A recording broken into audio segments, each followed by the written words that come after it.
We're cooking Thanksgiving dinner on the fire pit. I'm making my own oven on this fire pit in a giant cauldron, kind of like a Dutch oven, if you will. But hey, we're gonna throw a big stick on the bottom of that thing, throw a turkey in there. We did a salt brine on that turkey with a sprig of rosemary from the farm. One of the perks of being a father, plus it's my birthday.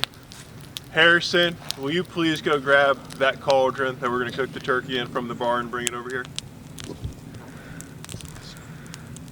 Yes, sir. Gladly. All right, they see you, gentlemen. That's the perks of having a hot-shot young gentleman as your son. Harrison Wallace is my oldest, my pride and joy. I love you so much. We're about to pick some potatoes. We had some red potatoes that we harvested in the late summer. Guess I missed a few because there's some that grew back, but they're probably dead from this frost anyway, so we're gonna dig them up and make some potato roasties, or some skillet potatoes, or some rick'em and roll'em potatoes. Okay, so we got some new potatoes, which are these bright reddish colored ones, and we got some old ass potatoes. The old ass potatoes have a lot of their starch removed, so when you make a mashed potato out of them, or anything really, they're kind of not great. So we're probably gonna throw those out and just use the new potatoes. The first thing we're gonna need to worry about with our Thanksgiving feast on the fire is we gotta get the turkey started. So I got this cauldron last year for my Halloween party. I thought it was a little bigger, so we're gonna have to squeeze this turkey in here. But it's gonna be exciting. Let's see what we can do here. So we're gonna get our turkey out of our brine. Look at this baby. So this bird has been in my freezer for 1 year. My friend Danielle gave it to me last year for Thanksgiving, and she gave me 2 of them. So I only made 1, and then I've just been holding on to this one for a year. So it's been on brine for 24 hours with a little sprig of rosemary in there, which is actually antibacterial and aromatic. So it kind of gave this bird a nice little cleanse. And we are going to throw this thing in the cauldron. Oh yeah, that'll fit just fine. We're gonna pop our turkey in here.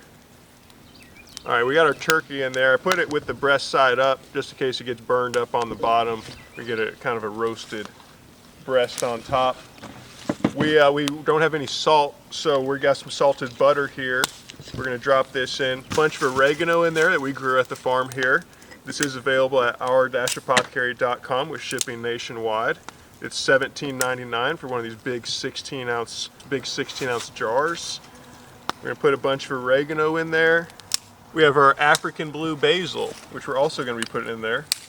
We're gonna add a little bit of Louisiana Bayou from our good friends at Pork Mafia. We met them at the boucherie, and we've always really loved their product, and we've been supporting them for a few years now.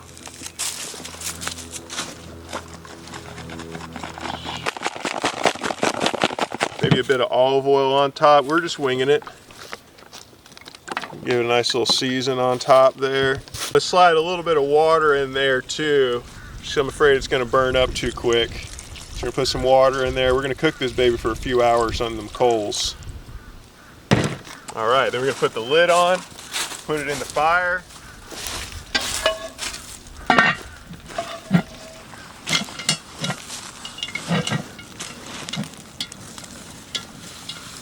I'm getting a little hungry. I've been working up an appetite. And so we're gonna make a little bit of lavash on the fire pit, and then a little bit of scarlet turnip slaw, using our scarlet turnips and a bit of mayonnaise. We gotta melt a bit of butter for our lavash. We've got a small little smoldering fire going on in this kudu grill. We're gonna drop a bit of this ironclad stainless steel pan out here that my chef friend Matt Marcus left. Matt Marcus, if you want those back, they are still out here.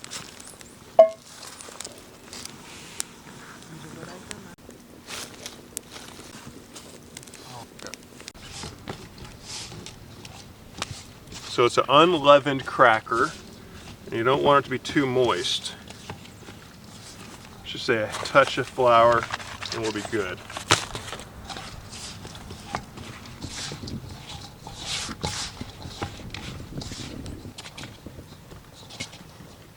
And then we let that sit for about 30 minutes or so. We got our scarlet turnips. We're gonna make our slaw.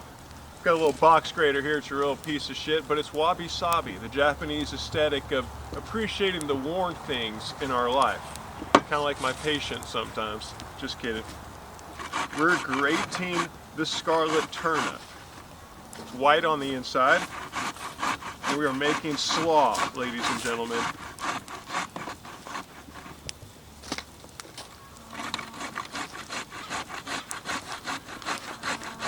Forget about it. We'll add a little feta cheese too. All right. Stir that up.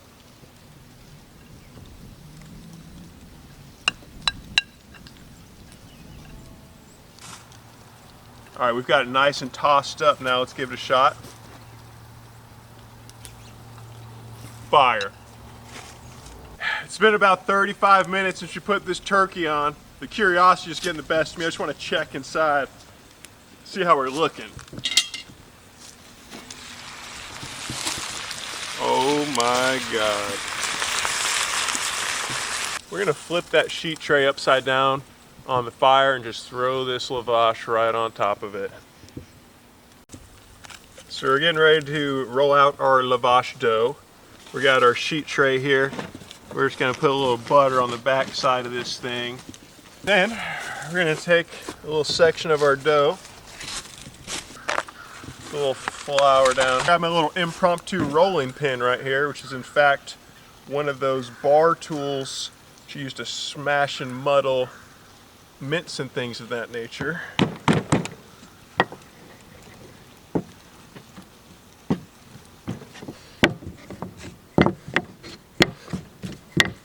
want to go as thin as you can. Take your dough, put it on our tray here. We're going to take our lavash, put it right down there in the coals.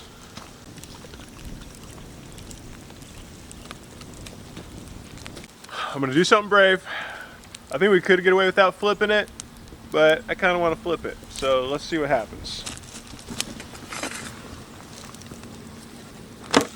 Dang, I'm good. Ladies and gentlemen, our lavash cracker is done. Hot.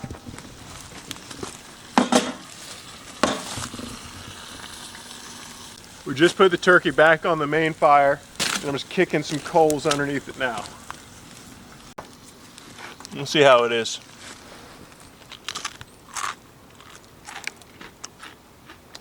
Perfect. Crunchy, salty, delicious. Enjoyed some wonderful lavash with scarlet turnips. And now we're gonna make our skillet potatoes. We're going to go ahead and cover our potatoes with a plate. It's a Royal Stafford plate, which is actually really, really cool and exquisite and exclusive plate. But we use it as a cover all the time. That should cook pretty quick because it's right there on the coals.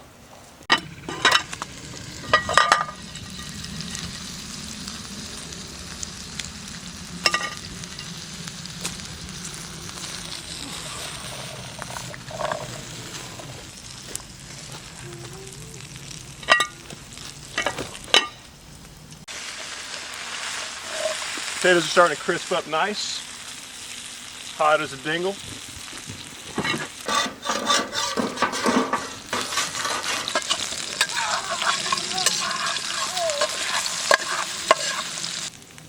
We're going to season our potatoes now with a bit of African blue basil, oregano, both of which are from our-apothecary.com.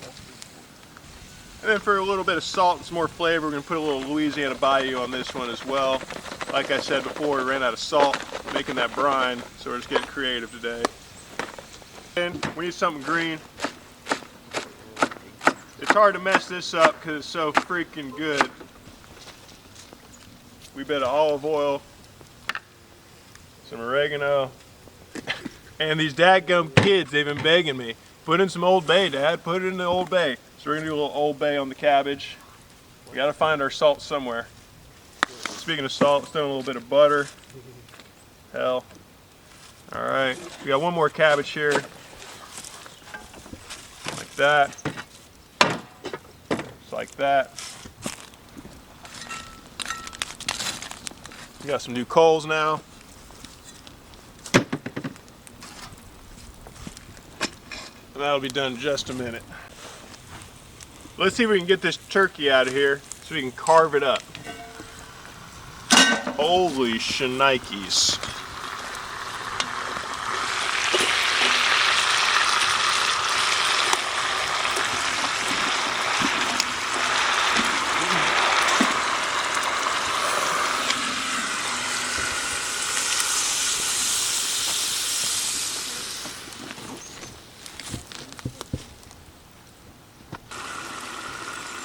As you can see, the African blue basil bundle held it up out of the bottom there, and it didn't burn either because we put in that water, so we still had a little bit of moisture on bottom.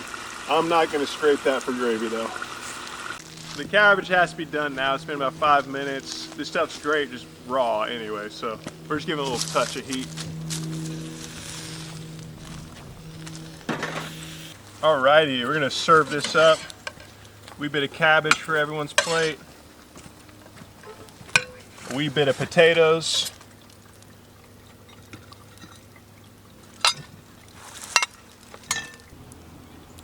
Alright, is everyone stoked?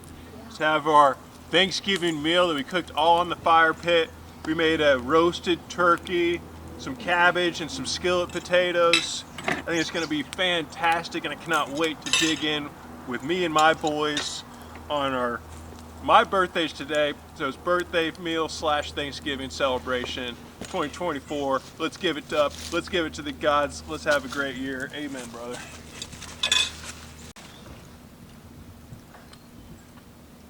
The turkey is fantastic. Potatoes are perfect.